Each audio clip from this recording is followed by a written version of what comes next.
Let me ask you a question. Which platform has 210 million users, 2 million creators, and a CEO who was paid $1.3 million per day last year?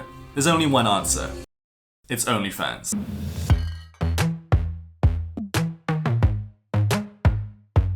OnlyFans is a platform that's not just taking over the internet, but it seems to have found the master key to the human brain.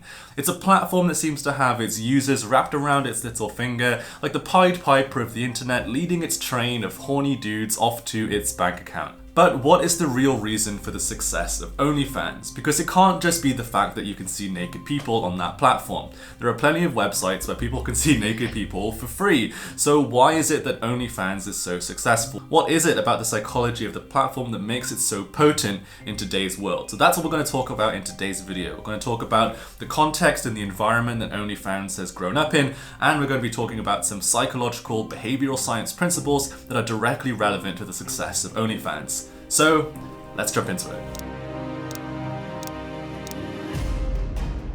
So the first thing to talk about when we talk about the success of OnlyFans is the rise of parasocial relationships. So if you don't know what that is, a parasocial relationship is when a viewer feels like they have a relationship with the creator, even though that relationship is only one-sided. After all, as a creator, like myself here on the internet, we talk a lot about ourselves, we share a lot about our lives here on the internet, and you as a viewer, if you're a loyal viewer of someone's content, then you spend a lot of time watching that person and hearing all about their lives. And as a result of that, it's almost like that creator is a friend of yours, but they're not actually your friend because, well, they don't know anything about you. And so these are one-sided parasocial relationships that exist. But the interesting thing about parasocial relationships is that even though they're not, as meaningful as true friendships, they can somewhat alleviate that feeling of loneliness because you feel like, well, you're almost like you're talking with somebody, but you're actually only just listening. And so what's interesting about this is that, well, a lot of people are feeling lonely these days. Loneliness has only increased, especially since COVID. A lot of people felt very isolated, and OnlyFans is really able to monetize people's loneliness essentially because people are able to pay to feel like they have a parasocial relationship with these creators. So the second thing that's facilitated the rise of OnlyFans is the gig economy. So this is the transition we're seeing in the economy from traditional forms of employment to more freelance, independent, gig type work. Now, there are lots of things that are appealing about engaging in gig type work. For example, increased flexibility in terms of your hours, in terms of the type of work that you do. But there's also a lot of pressure for people to engage in gig type work because of just the increased cost of living with each subsequent generation. More and more people are finding it harder to make a decent living just going through the traditional forms of employment that maybe our parents' generation did. And so a lot of people are turning to gig type work in order to either supplement their main income or for it to become their main income entirely. Now, there are lots of different ways that people are engaging in the gig economy, from driving Ubers or from doing food delivery, but more and more people are turning to social media as their preferred form of gig type employment. One, because it's really fun. For example, I make this YouTube channel and that's really fun for me, but it's also a supplemental form of income. And other people are looking towards Instagram or TikTok or other platforms in order to try and monetize themselves, turn themselves into a brand and therefore supplement their main income. Now, OnlyFans is an especially powerful way to engage in the gig economy because of the way it is so directly monetizable. If you run a YouTube channel like me, the way that I get paid is by YouTube playing ads before or after my videos, or if a brand sponsors me, then I can do an ad read in my video and I earn a little bit of money that way. But the monetization is indirect because you as a viewer get to watch my content for free. Now, I love the fact that YouTube is free and it's part of the beauty of the platform and why I prefer to be a YouTube creator versus an OnlyFans creator. But the fact of the matter is that indirect compensation for your content isn't as monetizable or doesn't have as much earning potential as directly monetizing your content. That's why a lot of YouTubers and other types of creators turn to platforms like Patreon, for example, in order to benefit from this type of direct monetization. But OnlyFans really turns this up to 11 because they make it the whole purpose of its platform that creators on OnlyFans are able to directly monetize their content. People are directly paying to actually view the content in the first place, and that means the earning potential of creators on OnlyFans is significantly higher than on a platform like YouTube. In other words, OnlyFans lets you earn significantly more per viewer, which means you're able to earn a lot more of a decent income from a much smaller audience. And for a lot of creators on OnlyFans, this is the primary reason why they flock to that platform. There are so many cases that we've heard of people turning to OnlyFans as the only way they're able to fund something like their university education, for example. It just simply wouldn't be financially viable without a highly monetizable platform like OnlyFans. So that's why so many creators, especially young women, are turning to OnlyFans in order to fund their actual career pursuits. So of course we can't talk about OnlyFans without talking about sex work. But the interesting thing about OnlyFans and the rise of it is that it's come at a time where there have been significantly changing attitudes towards sex work and sex workers. Historically, of course, sex work was always seen as a low-class activity, reserved for the poorest people in society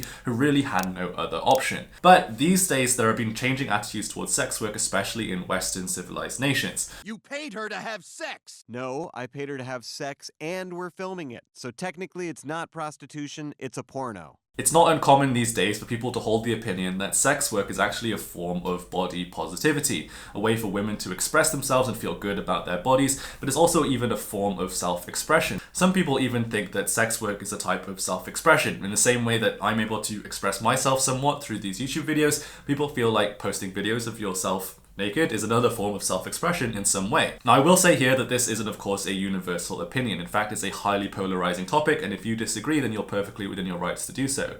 But you should know that this is a growing sentiment among people in Western society, and OnlyFans as a platform has really benefited from that change in attitude. But the interesting thing about OnlyFans in this narrative is that it's not only benefited from this change in social norm, but it's actually been a major driver of it. You see, prior to OnlyFans, it was very difficult for sex workers to be able to monetize their bodies in a way that was safe. However, when it comes to OnlyFans, they're only posting videos and photos and live streams, which actually is a lot safer than actually engaging in, real sex in the real world, where there's of course the risk of disease and so on. And so through monetizing sex work in this way, it actually helps to overcome a lot of that stigma around disease and, uncleanliness. And as a result of that, if a creator is able to make a full-time living on OnlyFans, then that is being viewed more and more as a totally legitimate career path. So I did promise you at the start of this video some behavioral science principles. So one principle that I think is especially relevant to OnlyFans is something called the idiosyncratic fit heuristic. So idiosyncratic fit in behavioral science is essentially a fancy word for the allure of exclusivity. And it's a principle that I use with my clients when I was a consultant all the time.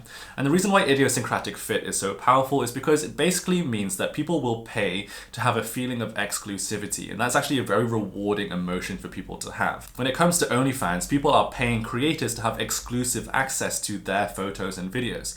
And I think that's what sets OnlyFans apart from other, porn or naked photo websites. The reason why OnlyFans is so successful is really thanks to this heuristic. It's because people are paying to have this feeling of exclusivity, which is incredibly rewarding. And this isn't a new principle and certainly not unique to OnlyFans. It's the same reason why people who have access to airport lounges, for example, feel really good when they're able to access a lounge because, I have privileged access because I have this particular credit card or something, and so I can have access to this lounge, and that makes you feel really good.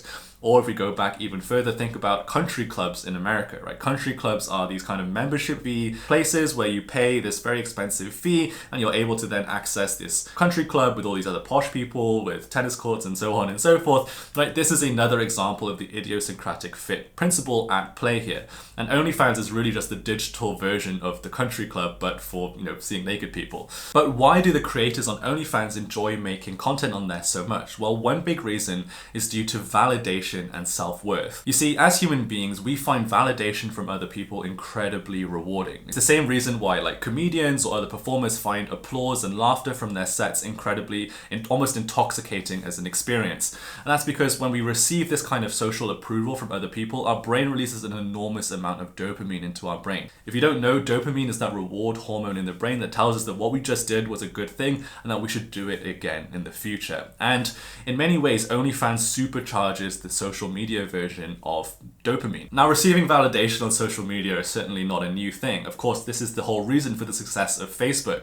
The invention of the like button on Facebook was really one of the most powerful inventions of the modern century. And if any of you have ever posted on social media, which I'm sure many of you have, you'll know that receiving likes on your post is an incredibly rewarding experience. But OnlyFans turns this social media form of social validation up to an absolute 10. And the reason for that is because you're not just receiving likes on your content, but you're actually receiving real money, real US dollars. People are paying actual money to see your content. And I can only imagine, obviously I don't make content on OnlyFans, but I can only imagine how intoxicating a feeling that is, that you're like, wow, people are actually willing to pay real US dollars for my content. That must be an incredibly rewarding experience psychologically as well as financially.